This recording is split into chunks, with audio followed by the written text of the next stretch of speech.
كلوان وناسن داوديال halkan iyo Juba TV kusoo dhawaad war wixii gudaha iyo daafaca caanka ee soo gaaray aniga Fataax Durdur ayaa idin warami doona qodobada warkeena aad ku daawan doontaan waxa ay kala yihiin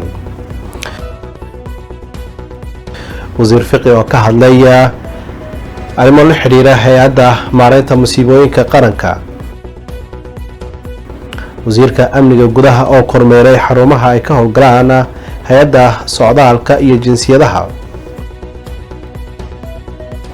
wasiirka arrimaha dibadda ee xukuumadda federaalka ah ee Soomaaliya oo qaabilay wafdi ka socday qaramada midoobay ciidamada maamulka galmudug oo gacanta ku soo dhigay rag lagu tuhmayo in ay ka mid yihiin al-shabaab